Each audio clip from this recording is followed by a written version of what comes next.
I'm very excited to have you all here today.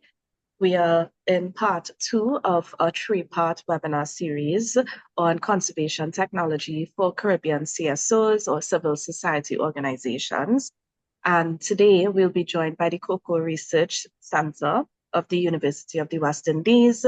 And we'll be talking about mapping for conservation and livelihoods, how technology supports climate resilient cocoa landscapes. Next slide. Right. So we started a little bit late. We're just giving people some time to get into the room, but we'll be doing welcome introductions, then the presentation, and then closing remarks, hoping to finish right on time for 2 p.m. today. So a little bit about us. As I mentioned, I represent the Cropper Foundation. We are an NGO, a civil society organization based in Trinidad, in St. James, in particular Trinidad and Tobago. And we focus mostly on sustainable development. We are actually in our 25th year of operations because we were founded in the year 2000 by John and Angela Cropper of the Cropper family. And like I said, we focus on sustainable development, but we have core pragmatic areas. And some of these include natural resource governance, livelihoods and resilience, data for development, arts for development. A lot of people know us for our work in sustainable agriculture. So different things, we do a lot of different things here at Cropper. This particular project, however, falls under our CEPF funded project preparatory grant to support integration of data science and technology in Caribbean conservation efforts by civil society. A bit of a long title. As I mentioned, this one is funded by the Critical Ecosystem Partnership Fund, and it's had 3 target countries. So this is one activity under this wider project. The 3 target countries being Jamaica, St. Lucia, St. Vincent and the Grenadines. And this 3-part webinar series is one of the knowledge exchange components of this project. The project aimed to enhance civil society, particularly those groups that work in conservation, to enhance their ability to adopt and use new and emerging technologies to carry out their mandates and daily operations. So as I mentioned, we're funded by the Critical Ecosystem Partnership Fund, which is being implemented in the Caribbean region by Canary. So today's presentation will be hosted by the Cocoa Research Center of the University of the West Indies. The CRC actually was initiated in 1930 as the Cocoa Research Scheme, and it's since been renamed to the Cocoa Research Center. So I guess you're approaching 100 years soon. And DCRC is a global leader in the conservation and characterization of cocoa germplasm. I'm sure our speaker will tell you a little bit more about that. And it's the custodian of the largest public collection of cocoa types in the world. And perhaps just as importantly, they also produce a delicious 70% dark chocolate bar that you could get from them. So today's presenter is Mr. Marvin Lewis. He's a GIS specialist with extensive expertise in geoinformatics, land management, and civil engineering. He's currently completing his PhD at the UE. And a bit of what he will speak about today is the use of LiDAR technology within the cocoa sector. He has a strong academic background, and his expertise also extends to other technologies such as machine learning, geospatial analysis, etc. He's an active member of different professional organizations, including the GIS Society of Trinidad and Tobago, the Caribbean Academy of Sciences, and he continues to aim to advance geospatial technologies for environmental sustainability. So I will now stop share and hand it over to Mr. Lewis. You can go ahead and share your presentation. And whilst he's doing that, I'll just ask that if you all have any questions as we go along, please put them in the chat. and we'll have a Q&A segment at the end. Yeah, so thanks again, everyone, and I'm handing it over now. Okay, thank you, Dr. Ali. Okay, you see my screen clearly? Yes. Okay then. All right, so once again, thank you to the Cropper Foundation for inviting CRC to showcase some of the work that we do at the center. Well, in particular, my area of expertise is geoinformatics. So I will just be presenting on what I have contributed, what some of the projects that I've been involved so far at my tenure at the Cocoa Research Center. So initially, I joined the center in 2019, right? And at that point, we had a nationwide project called the Impact Project, in which we sought to try to understand what is taking place within the cocoa sector, right?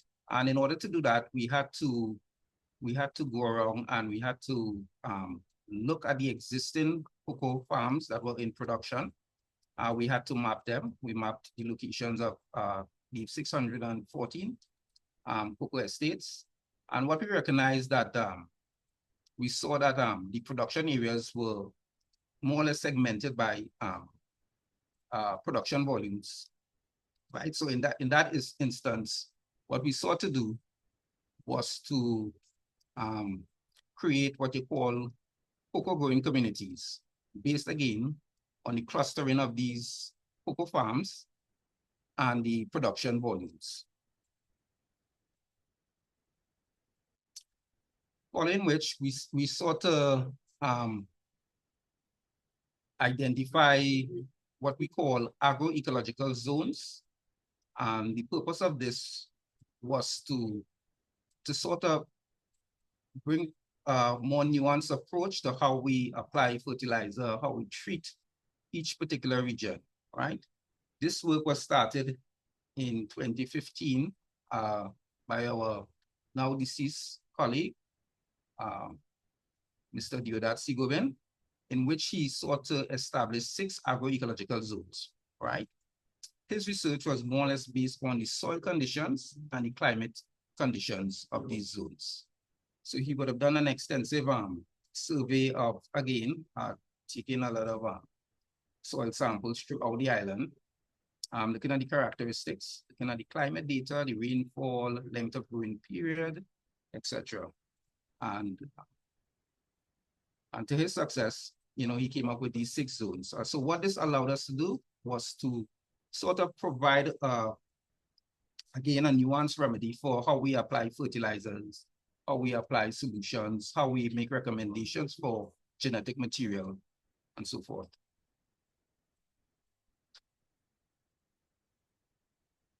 So looking at the soil environment, again, this is just a snippet of some of the results from our extensive island-wide survey, right? We looked at 18 macronutrients in the soil. And as you could see, for each different element, we were able to sort of grasp where there are areas of below deficient or even over and above nutrient content, right? So again, this helped us to administer or make recommendations on how we would administer our fertilizer regime, right? Prior to this, we would have found that throughout the island, there was one more or less blanket sort of recommendation in terms of fertilizer.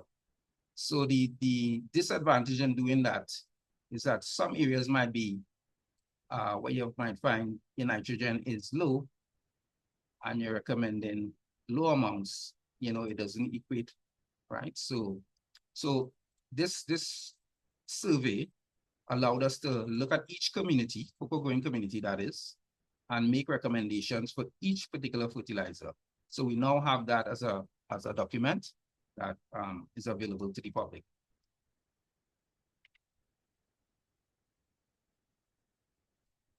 So once we had established that methodology, this technology was transferred to other areas in the region. So we looked at, we did the same for Nicaragua, Dominica, Haiti, Honduras, Guatemala, and El Salvador.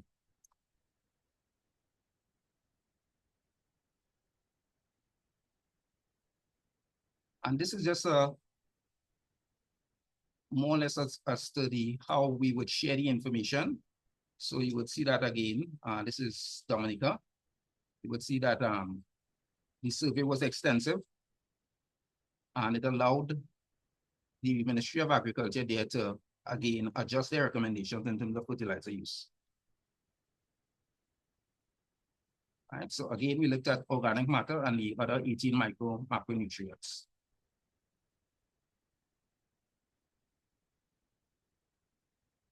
So we're now moving along to suitability. So in 1967, there was an extensive survey, soil survey that was completed. And based on what was taking place within the cocoa industry at that time, this map was produced, right? So this map showed areas where cocoa was suitable, where it was good, where it was fair, and where it was utilized. So you would recognize areas in Ishigona's central area where it's not known for cocoa, but it was still utilized, right? And that was 1967. So we are saying that we want to improve on what exists. So subsequent to that, we have completed an extensive survey using environmental predictors, such as the soil properties, vegetation index, topography, land quality, and climate. A lot of these maps were derived from what they call remote sensing satellite data, some of which we had as well from the land and surveys, like the soil types and that, and some of which we did extensive surveys on our own. So once we had this data, we use our machine learning pipeline to estimate the areas that are more suitable for growing cocoa.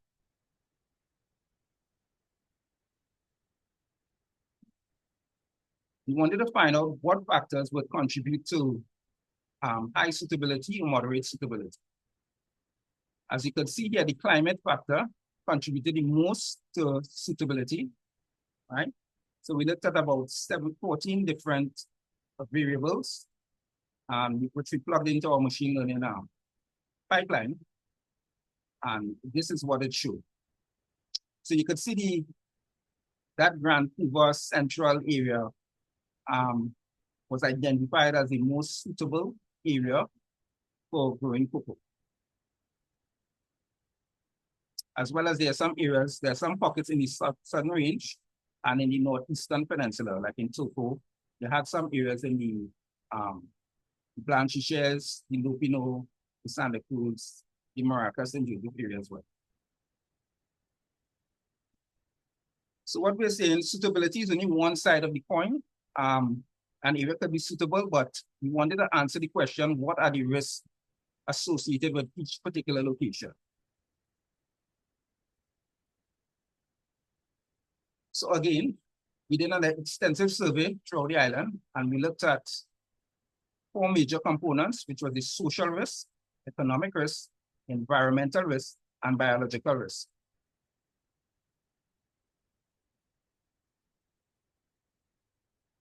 So we were able to map and display each risk throughout the island, and we were able to see where you have the red, that means high risk, where you have the blue, that means low risk. And again, this gives great insight into, what are the risks associated with each growing cocoa communities.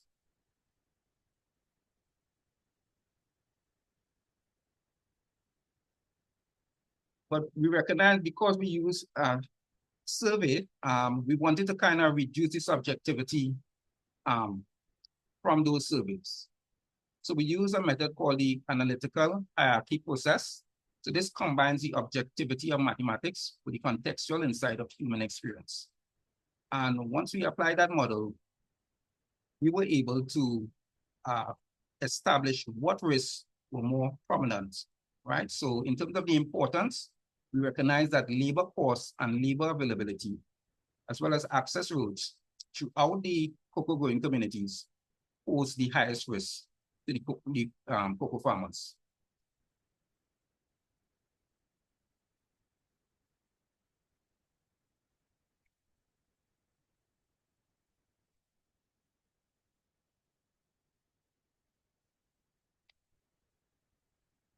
So now that we have suitability and risk, we are saying that we can now establish areas of, or measure areas of cocoa growing based on what we call agroecological cocoa zoning, right?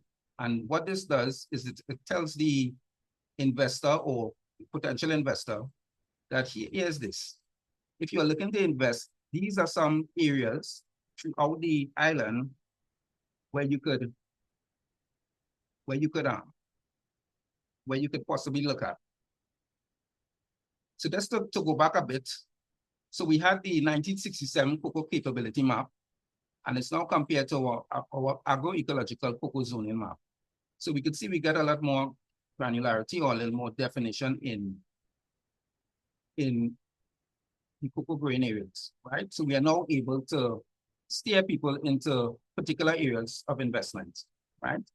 So once where we were using the soil data for 1967, we are now guided by the soil data, climate, and the risk factors.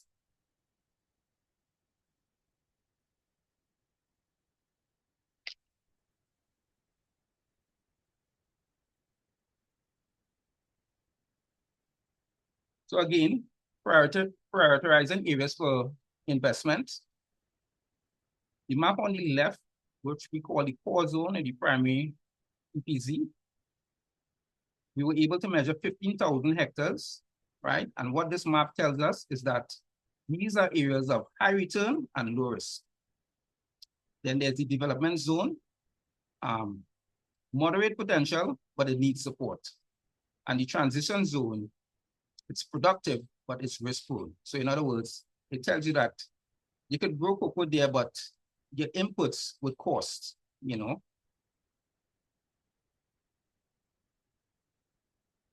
And again, this is just a closer look at, say, the different communities that would offer the best for growing cocoa.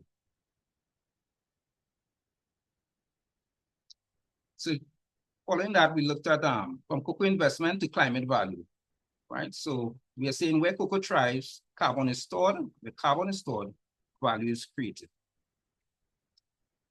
So of course, we know about the global challenge. Climate change is a concern for all of us. We feel the effects every day, right? And of course, producing cocoa and producing chocolate, there's an emission and there's a factor that goes with it, right? So what we are trying to establish now is we're trying to quantify the carbon footprint in terms of the cocoa growing activities. And that is harvesting, planting, harvesting, to making chocolates.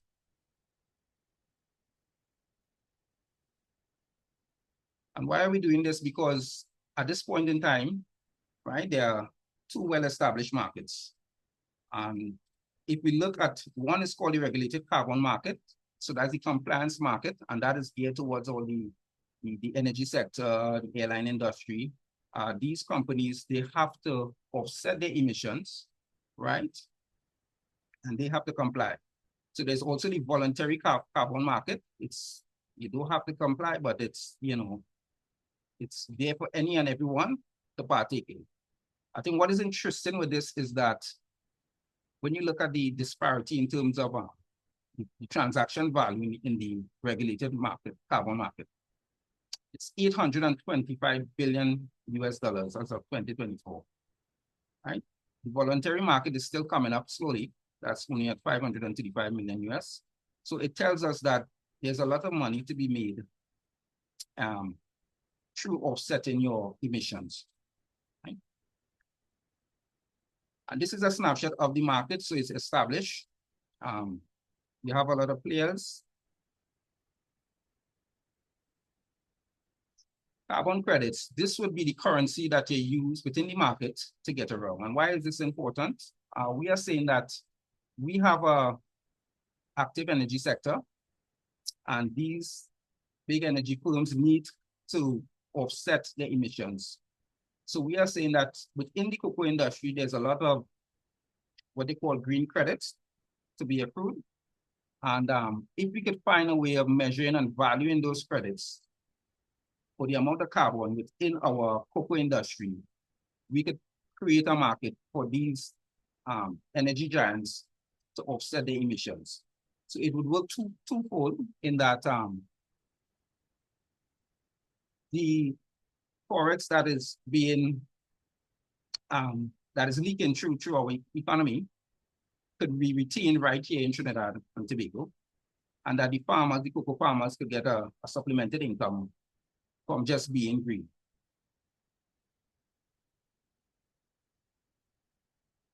Right?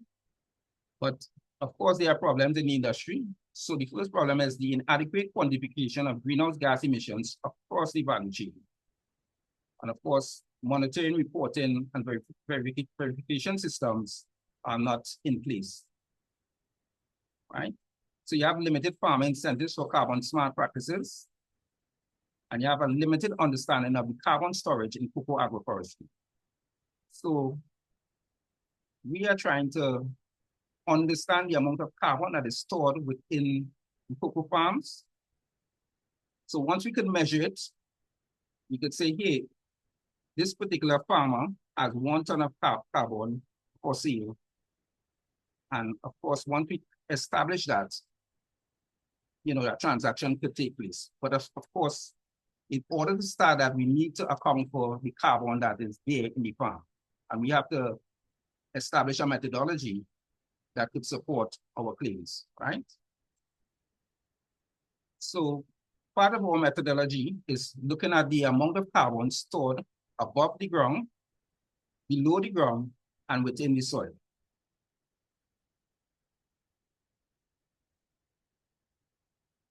Right? So we have already undertaken some pilot studies where we looked at the soil organic carbon, and what you can recognize from the map on the right is that this is a particular field where we took some samples and we recognize that the carbon in the soil itself is not consistent throughout. There are variations. Right? This is why we have to test, analyze, and measure and record. So that was the soil. So now we are looking at estimating the amount of carbon in the trees, right? That is the cocoa trees and these big, large shade trees like the immortal trees, cedar trees. So we have employed a technology called LiDAR, right? If you look at the graphic on the left, where you have the red, yellow, and green, those are the big, tall shade trees, measuring about 30 meters on average. And if you look at the cyan, those are the cocoa trees. So we are saying once we could quantify the volume, right, of the trees using the trunks, the branches, and the canopy, we can then get an idea as to the amount of carbon that is stored within those cocoa estates.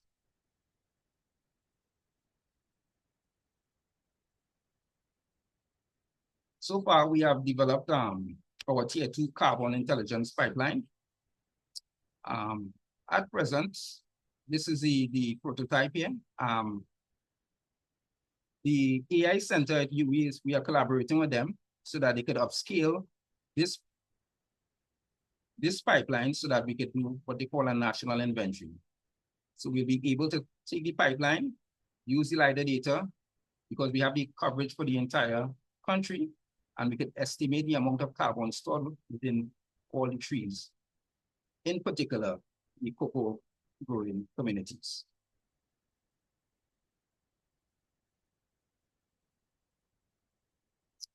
So that was carbon storage. Now we look at carbon capture, right? So we are saying cocoa waste could provide some value. So presently we have a project that is looking at taking the cocoa waste, which is the pods, the trees, prunings, and passing it through system called pyrolysis. And then the output would be what you call biochar. Think of it as charcoal on steroids, right? So what we are saying that biochar offers permanent storage. So the carbon is locked into the soils for up to about 100 years plus, according to the literature. With this, again, it boosts the fertility of the soil. So that's another benefit. And of course, if you're looking for market differentiation, a lot of firms, you know, they are into, on the outside, are into this whole biochar. So once you could brand your products, they say that, you know, within your farms, you use this particular technology, it goes a long way for you in terms of marketing, right? And of course, the increase in yield and low inputs always benefit the farmers.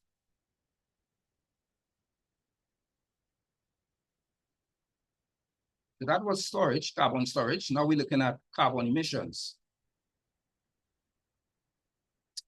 So to date, we have carried out some pilot studies in terms of looking at trying to establish, you know, what does carbon emissions look like on a cocoa estate, right? Preliminary results show that transportation accounts for the highest amount of emissions. So we segmented our farms into small farms and large farms. And what you could see, what is notable is that small farms have a higher emissions than the large farms, right? Suppose it's rough up to the scale. And what was alarming to me was that the amount, right? So when I look at the amount of emission is equivalent to a round trip from Piarco to London, right? On one particular farm for 1 year in terms of emission. And that is just about going through the regular process of cleaning, whackering, bit of transportation, energy use. We also looked at the processors. So these are the people who dry the beans and ferment, right? So their emissions were particularly low because, I mean, you're using the sunlight and not much energy is being used to carry out those operations, right?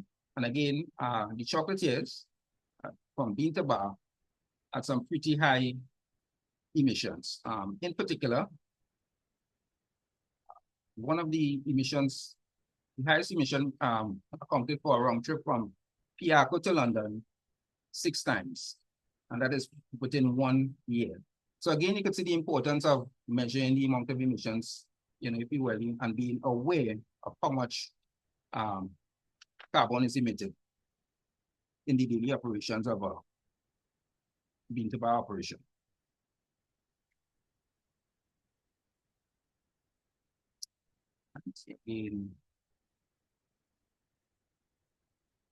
And again, we just wanted to get an idea as to the drivers of the CO2 emissions on one particular farm. So this is like from planting, harvesting, the post-harvest processes, and creating the chocolates. So what is this telling us on this particular farm? That fertilizer use was the biggest driver of emissions.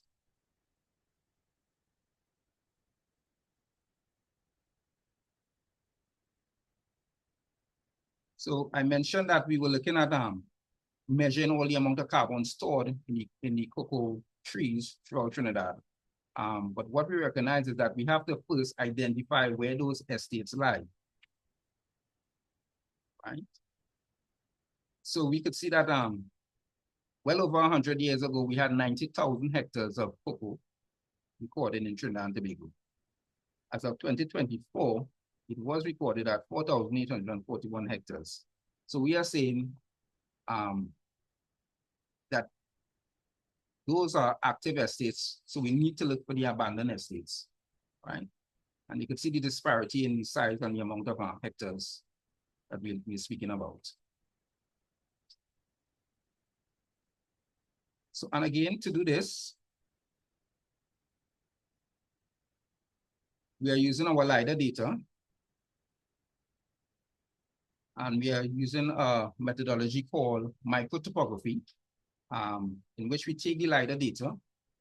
So this is what the LiDAR data looks like. It's billions of dots, providing us with a three-dimensional representation of the Earth's surface of the Earth, meaning the ground, and everything above the ground. So once we have the raw LiDAR data, we were able to process it at a scale of 250 millimeters spatial resolution, meaning that we are now able to identify like the beds and the drainage system that forms a cocoa estate, right? We did this for the island, the entire island, and where we recognize this particular pattern, we created polygons.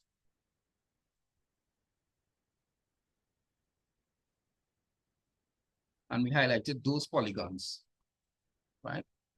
And we will label those as cocoa estates, right? So this methodology is what we are using for now as one methodology to look for those abandoned cocoa estates. So where you recognize you have the orange, those are the abandoned or existing and abandoned cocoa beds. Where we picked up on the yellow, those were more organized fields, perhaps short crops. And so this exercise is ongoing. And as you could see, we were able to identify 5,548 hectares so far, right?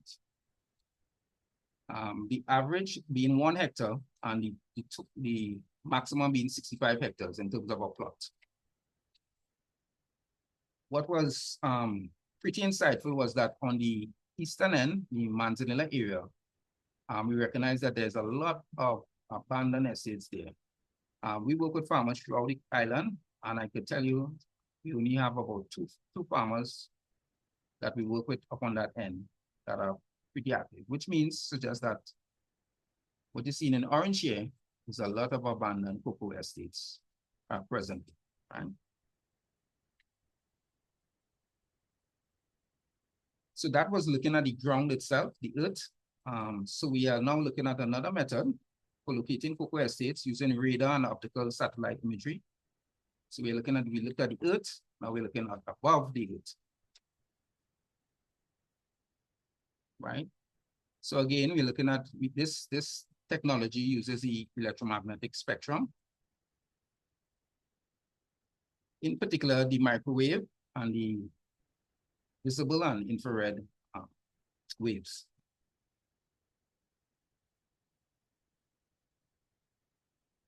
So our radar satellite imagery, we use this because within the tropics, Trinidad in particular, there's a lot of cloud cover.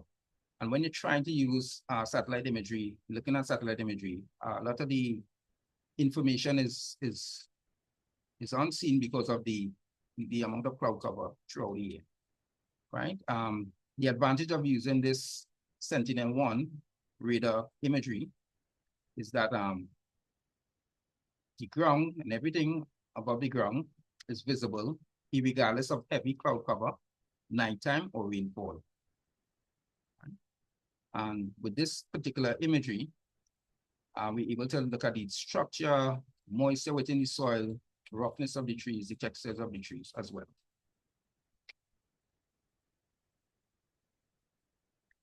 We are also looking at using the what they call the Sentinel-2 multispectral imagery. Again, this uses the visible and infrared. The disadvantage with this is the cloud cover provides a lot of obstruction.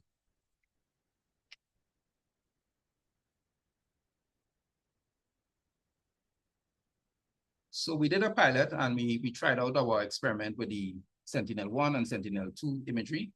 And we were able to identify our international cocoa gene bank in Centennial. right? So with pretty reasonable success. To date, we have not ventured into other parts of the island. We have not catered for the hills and the valleys so far, but on the flatland, it works, right? So this particular methodology is still ongoing, still developing. However, according to the literature, researchers in Ghana, Cote d'Ivoire, they have reported a lot of successes using the methodology. Right.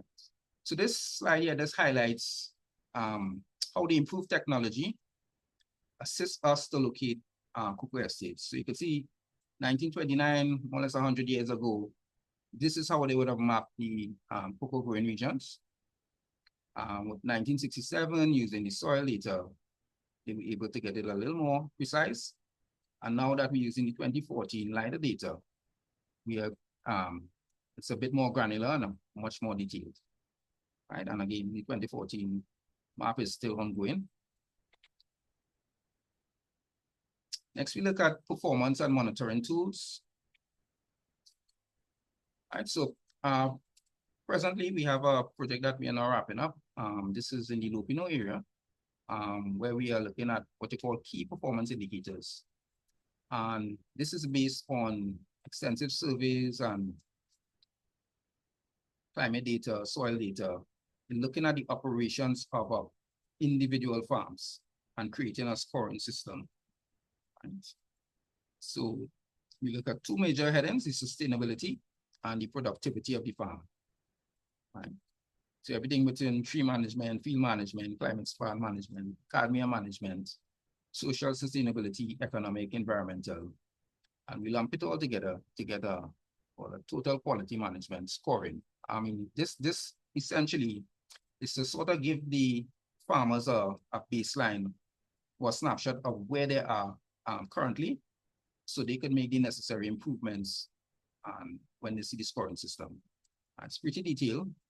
So once they get a report, they can make the adjustments aiming towards best practices. Oops.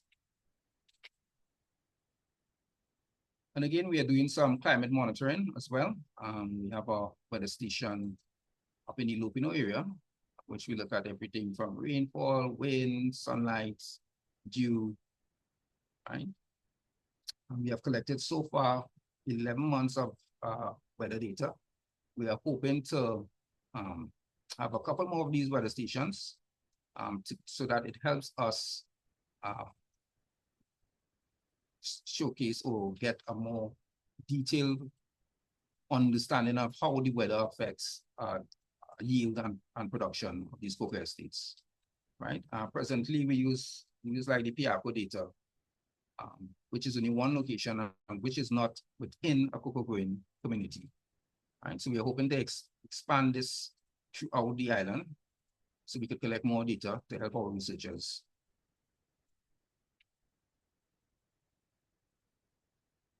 And now we go to sustainable farm design. So this is a particular client that wanted some guidance on how to lay out a model farm. This is a 50-acre farm in Komodo, Trinidad. And again, with the exception of the soil series map, all these maps here were derived from the LIDAR, right? So we were able to look at the topography of the estate. I should mention that first thing we did, we flew a drone to get the aerial view of the entire estate and to get an understanding of the land cover. And then we took our LIDAR-derived maps. So this one being the topographic map. So you're able to see where the water course, the low-lying areas prone to flooding. We're able to see the slope and examine the slope because cocoa, as you know, would it tend to, depending on the variety, it would tend to grow better on one particular slope than another. And depending on the slope, you could adjust the spacing. Right. Again, with the LIDAR data, we were able to look at the land cover. What is the existing vegetation? How dense is it? And again, aspect. This one is particularly important because what this tells us is the location of the sun at various points of on the estate itself, right? So again, the sunlight affects how the plants produce and grow, right?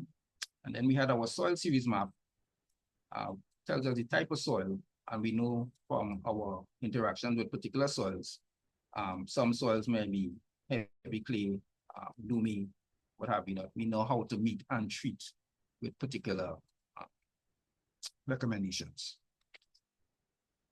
In addition to which, we did extensive soil testing on that particular plot.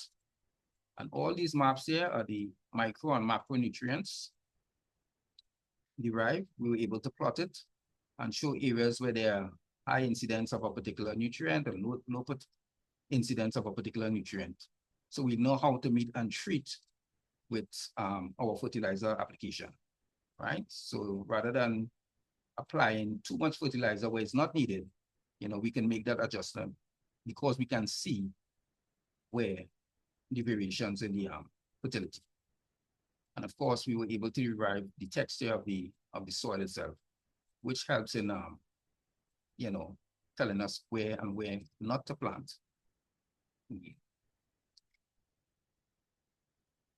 Right?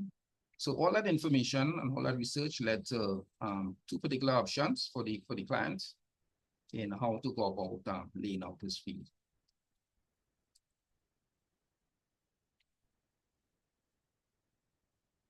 So next we look at mapping assets and biodiversity.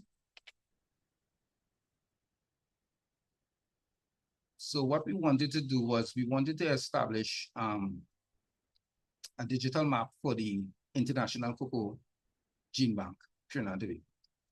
So first we had to set out, use our surveying instruments and set out our ground control points. So once we fly drones and we use our LiDAR data, we could adjust our map accurately according to a particular data.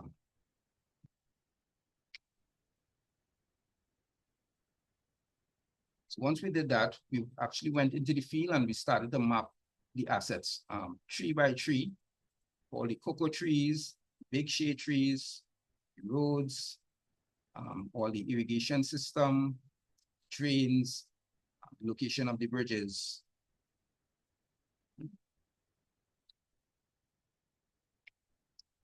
And of course, the advantage of this now is that we have it mobile, so I could have my cell phone, and if I want to go to a particular tree, I can navigate to that particular tree much, much easier than before.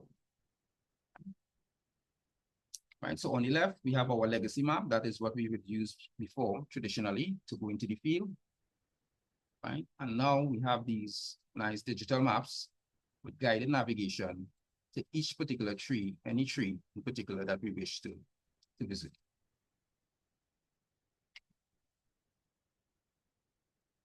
Right, so in conclusion, just a recap as to how the technology has assisted us.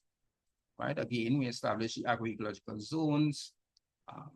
We're able to have extensive amount of data on soils. We have a lot of huge repository of climate data.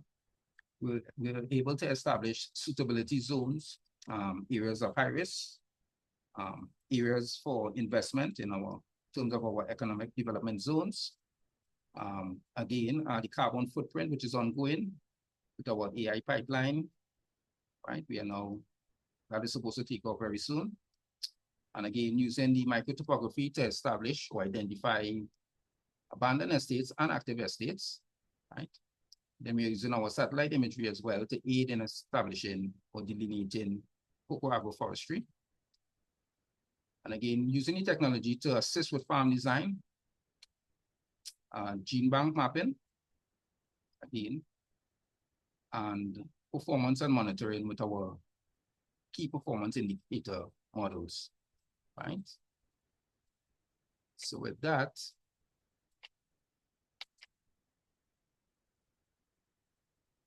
say thank you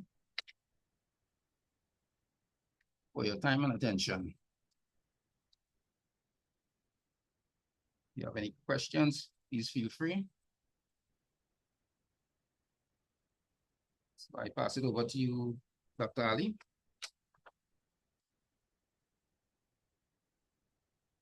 Hi, thank you so much.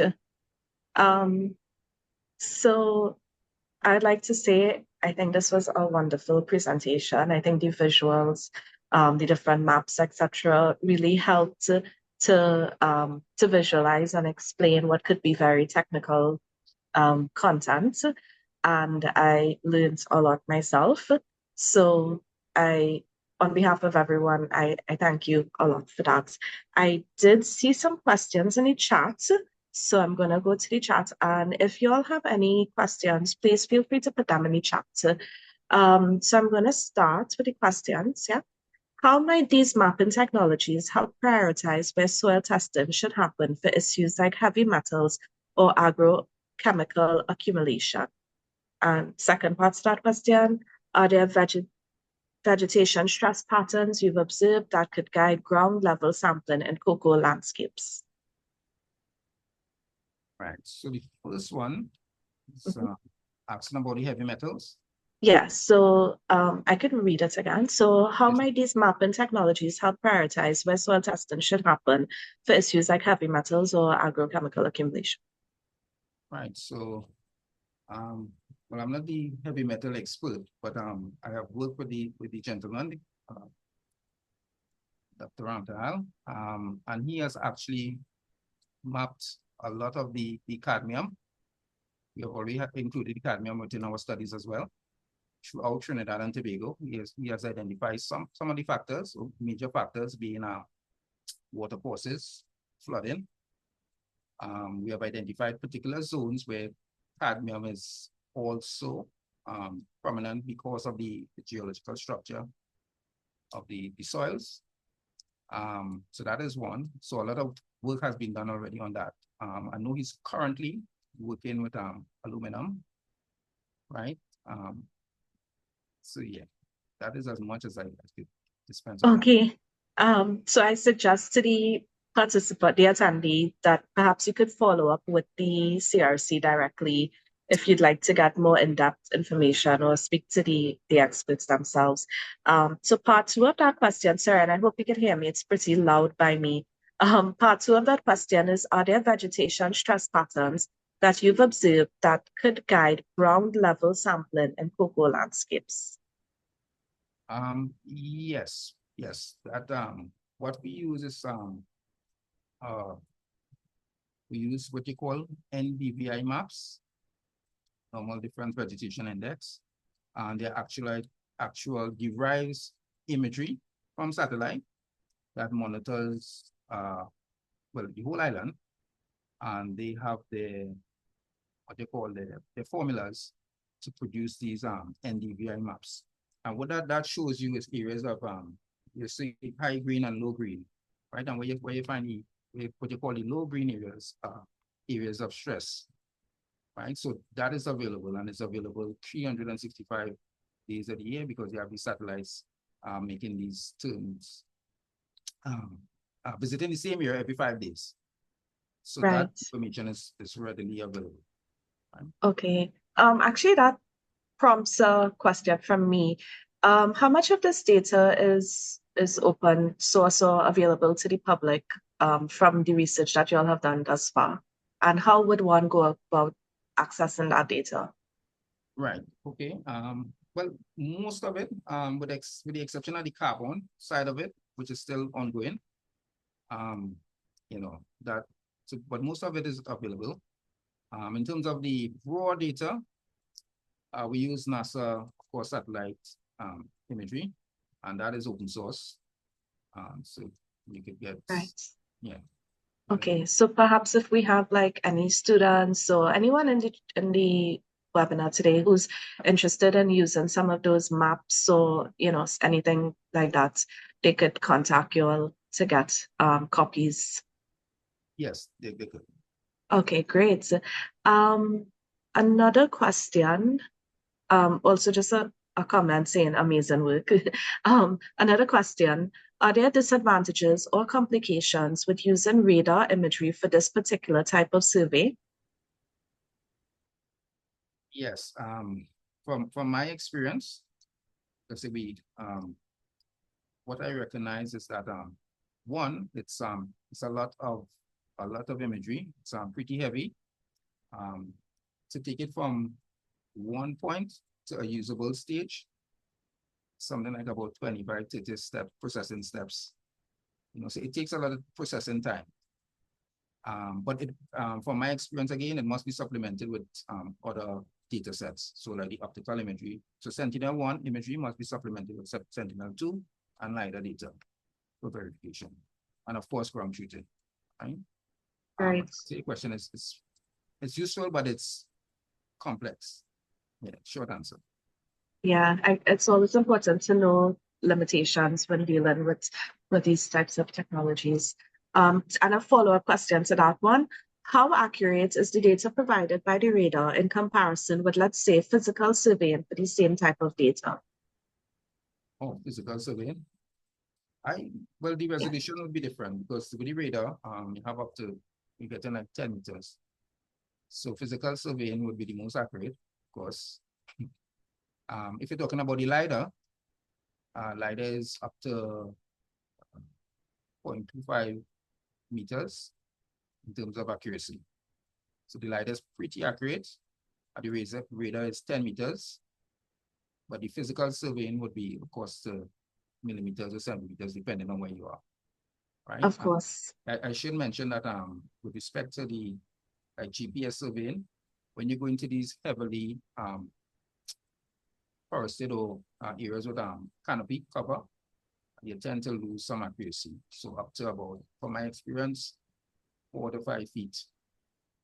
If you're looking to place one point, it might be 4 to 5 feet off in any direction, from my experience. Right. So I guess, when you compare, and you have to look at different factors like scale, resolution, etc., as well as, of course, like the cost and the resources that would go into determining what type of surveying that you'd like to do. Yes, but to just add to that, there are some bands that could penetrate the canopy. But these are more expensive type equipment, specialized for that. Of course. So I have 2 more questions so far. After identifying abandoned estates, what's next? Right. So the next step in that is identifying ownership and the condition. So condition and ownership, whether it's private or whether it's state. So once we have that inventory in place, we will know what to tell an investor or potential investor. Right. And is that difficult to do? Well, the starting point really is what what we have is the 1967 worksheets. So we have some information, but of course, again, but their information other than that are more updated, but with the different ministries. So it's about collecting and collating, aggregating, and creating one repository for everything. Right, yeah.